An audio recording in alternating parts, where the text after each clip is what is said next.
In a world where power often comes at a perilous cost, this documentary counts down the lives of 20 African leaders whose visions were cut short by assassination. Now, the countdown begins. 20 names, 20 stories, 20 lives forever marked by assassination. Sylvanus Olympio. Sylvanus Olympio was the first president of the Republic of Togo and a leading figure in the country's struggle for independence. A principled nationalist and statesman, he played a decisive role in guiding Togo from colonial administration to full sovereignty in 1906. After independence in 1961, he served as prime minister before becoming president. As president, Olympio pursued policies aimed at fiscal discipline, reduced reliance on foreign aid, national unity, and institutional development, leaving a lasting impact on the political and economic direction of Togo. Olympio died on January 13, 1963, in Lomé, Togo. He was assassinated during a military coup, making him the first African president to be killed following independence. Laurent-Désiré Kabila. Laurent-Désiré Kabila was a Congolese revolutionary who became a prominent political figure to becoming the third president of Democratic Republic of the Congo. Kabila led a foreign-backed rebel group, the Alliance of Democratic Forces for the Liberation of Congo, which was sponsored by Rwandan and Ugandan. Their objective was to overthrow Mobutu, which they successfully achieved in the First Congo War from 1996 to 1997. Kabila found himself in a difficult position as his Rwandan and Ugandan foreign backers were supporting several rebel groups to overthrow him.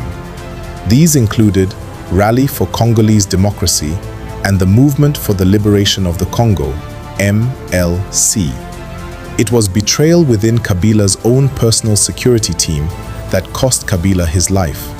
During the war on 1 January 2001, he was assassinated by one of his bodyguards. Juvenal Habyarimana. Juvenal Habyarimana became president of Rwanda after leading a coup in 1973. In 1975, he established the National Revolutionary Movement for Development and became the sole leader of the single-party state. A new constitution in 1978 allowed a return to civilian rule, and Habyarimana was elected president. He was re-elected in 1983 and 1988. On April 6, 1994, Habyarimana and President Cyprien Ntaryamira, the Hutu leader of neighboring Burundi, were returning from ongoing peace talks between the Hutu and the Tutsi when their plane was shot down on its approach to the Kigali airport, killing everyone on board. The death of the two Hutu presidents under suspicious circumstances served as the trigger for the Hutu extremist orchestrated genocide in Rwanda that followed, in which more than 800,000 Tutsi and moderate Hutu were massacred. Cyprien Ntaryamira was assassinated during an attempted military coup on October 21, 1993. Ntaryamira took office in February 1994, but 2 months later, he and Rwandan President Juvenal Habyarimana were killed when the plane they were on crashed near the airport in Kigali, Rwanda. Marien Ngouabi. On the 18th of March 1977, Marien Ngouabi, the military president of the Republic of the Congo, was assassinated. Ngouabi, who started his career as the commander of the 1st Paratrooper Battalion in the Republic of the Congo, rose to this position after the ousting of former President Masamba during a military coup in 1968. Initially, Ngouabi appointed Alfred Raoul as prime minister, but after Raoul's reign proved unstable, in part due to Ngouabi purging any opposition to his reign, Ngouabi eventually assumed this position himself, which he held from 31st December 1969 till 18th March 1977. It is speculated that Ngouabi was assassinated due to his unwillingness to collude with French authorities, who sought greater control over the oil-rich Cabinda region of Angola and who urged Ngouabi to annex the region. However, after his refusal to be part of this plot, they then conspired with opposition figures within the Congo to oust him from power. Patrice Lumumba. Patrice Lumumba was a towering figure in Africa's struggle against colonialism, embodying the hopes of a newly independent Congo. As the nation's first prime minister in 1960, he championed unity, sovereignty, and the right of Africans to control their own destiny. His fiery speeches and uncompromising stance against foreign interference made him a symbol of African nationalism, but also a target for powerful interests unsettled by his vision of true independence. His brief tenure was marked by crisis, ethnic divisions, secessionist movements, and Cold War rivalries converged to destabilize the Congo. Lumumba's insistence on resisting neo-colonial influence, particularly from Belgium, brought him into direct conflict with Western powers, while his outreach to the Soviet Union alarmed the United States. Within months, political rivals and foreign actors conspired to remove him from office, leaving him isolated and vulnerable. In January 1961, Lumumba was captured, tortured, and executed in Katanga, with Belgian complicity and Western approval widely acknowledged by historians. Thomas Sankara. Thomas Sankara was a charismatic military officer and Pan-Africanist who seized power in 1983, becoming president of Upper Volta, later renamed Burkina Faso. His vision was radical and transformative. He sought to eradicate corruption, empower women, fight environmental degradation, and expand access to education and healthcare. Sankara's leadership quickly distinguished him as a revolutionary voice in Africa, determined to free his nation from imperial domination. During his presidency, Sankara implemented sweeping reforms that left a lasting legacy. Infant mortality rates dropped, literacy and school attendance rose, and women gained unprecedented representation in government. His environmental campaign was equally bold, with the planting of 10 million trees to combat desertification. These achievements made him a symbol of progress and independence, admired across Africa and beyond. Tragically, Sankara's revolutionary path was cut short in 1987 when he was assassinated in a coup led by his former ally, Blaise Compaoré. His death shocked the continent, silencing a leader who embodied the spirit of African self-reliance. Decades later, in 2022, Compaoré and 9 others were found guilty of complicity in Sankara's murder. Amílcar Cabral. Amílcar Cabral was one of Africa's most influential anti-colonial leaders, remembered for founding and leading the African Party for the Independence of Guinea and Cape Verde, PAIGC. Initially committed to peaceful resistance, Cabral shifted to armed struggle after facing brutal repression from Portuguese authorities. His strategy and leadership brought Guinea-Bissau to declare independence in 1973, and his movement contributed to the eventual collapse of Portugal's dictatorship. Cabral's life was cut short in 1973, when he was assassinated before witnessing the full fruits of independence. His vision of unity between Cape Verdeans and Bissau Guineans shaped the new government after independence, even though Cape Verde later charted its own path. Samora Machel was a revolutionary leader who became the first president of Mozambique after its independence in 1975. A committed socialist inspired by Marxist-Leninist ideals, he envisioned a nation free from colonial domination and worked tirelessly to build a society rooted in equality and self-determination. Tragically, on October 19, 1986, Machel's life was cut short when his presidential plane, a Soviet-made Tupolev Tu-134, crashed near Mbuzini in South Africa, close to the Mozambican border. The crash killed Machel and 33 others, leaving only a few survivors, and its circumstances have long been surrounded by suspicion and controversy. His death was not only a devastating loss for Mozambique, but also for Africa's broader struggle against oppression. João Bernardo Vieira. João Bernardo Vieira, also known as Nino, began his political journey as a guerrilla fighter in the independence struggle against Portuguese colonial rule. His military skill and loyalty to the African Party for the Independence of Guinea and Cape Verde, PAIGC, propelled him into leadership roles after independence in 1974.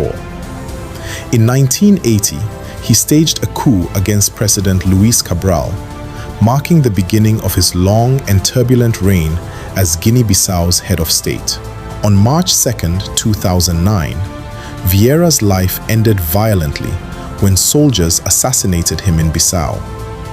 The attack was widely seen as retaliation for the killing of the Army Chief of Staff, General Batista Tagme Nawaye, in an explosion just hours earlier. Modibo Keita. Modibo Keita, born June 4, 1915, and died May 16, 1977, was the first president of Mali from 1960 to 1968 and the Prime Minister of the Mali Federation. He espoused a form of African socialism.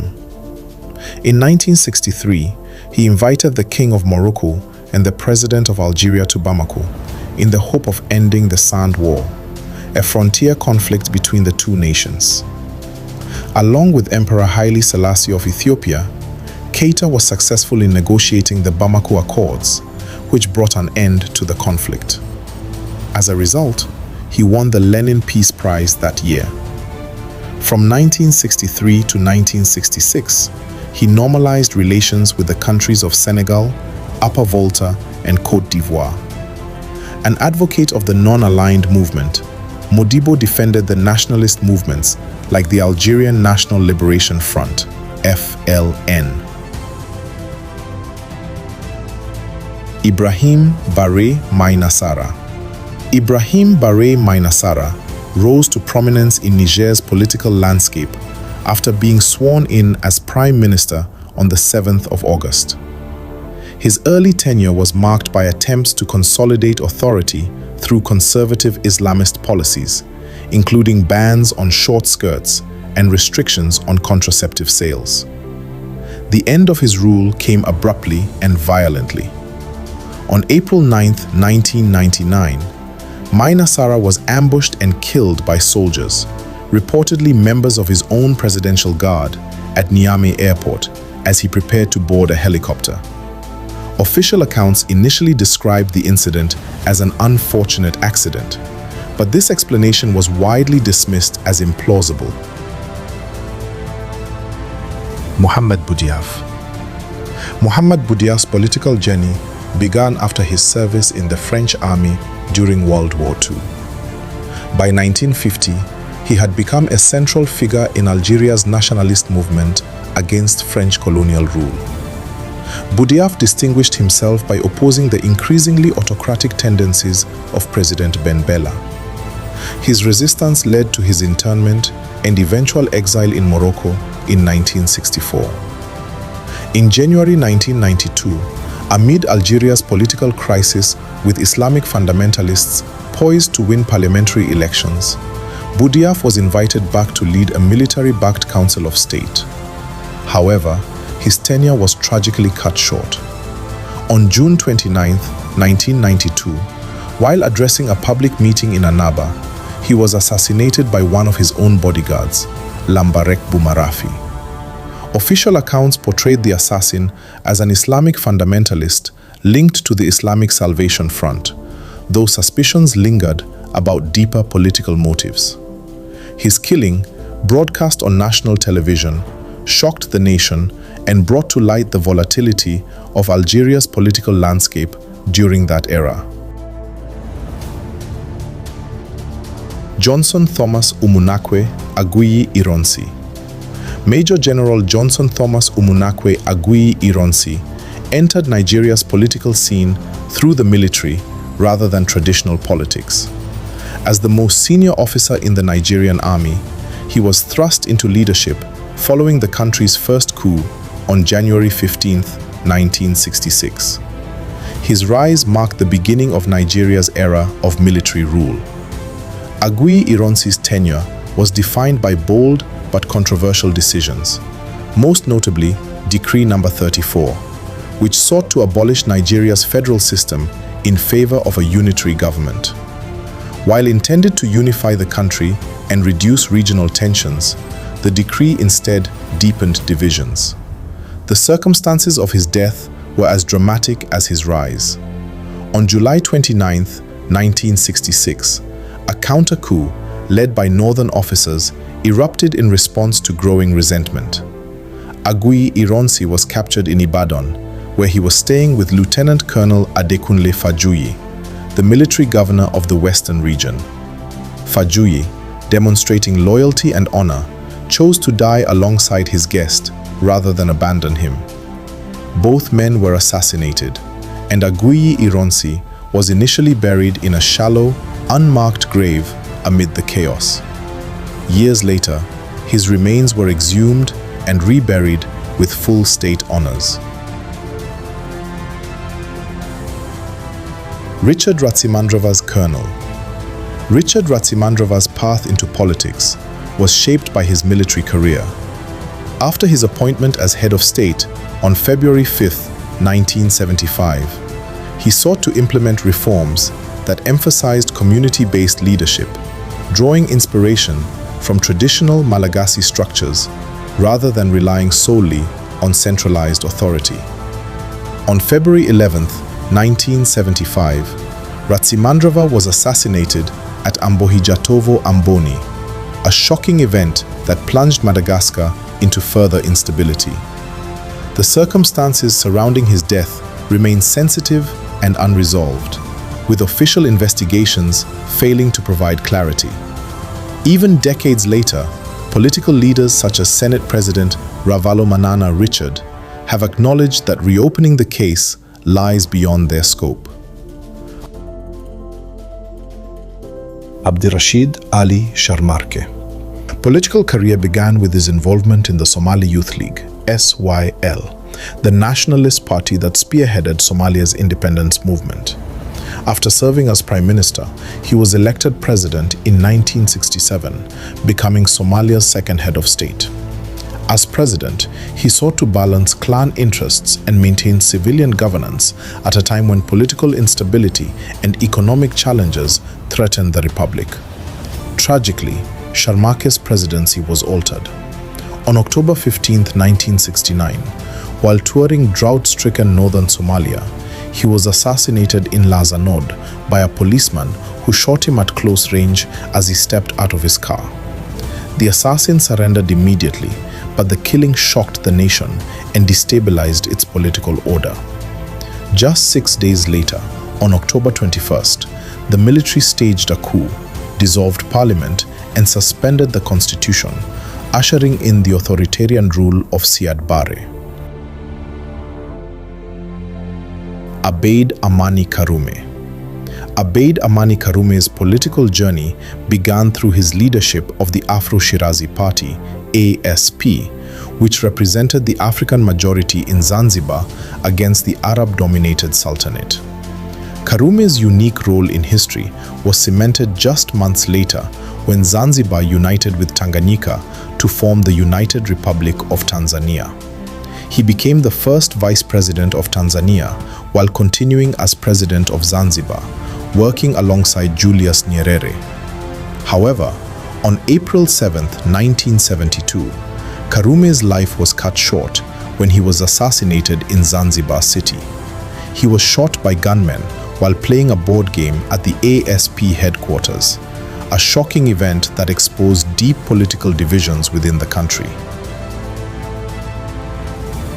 Melchior Ndadaye, who was the first Hutu president in a country long dominated by the Tutsi minority, aimed to bridge the deep ethnic divides exacerbated by years of colonial rule and discrimination. His efforts included appointing Tutsis to significant government positions and loosening press controls.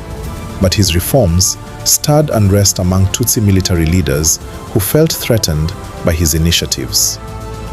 Under the pretense of protecting Ndadaye from a military coup, loyalist soldiers instead executed him and several other officials, igniting widespread violence between Hutus and Tutsis.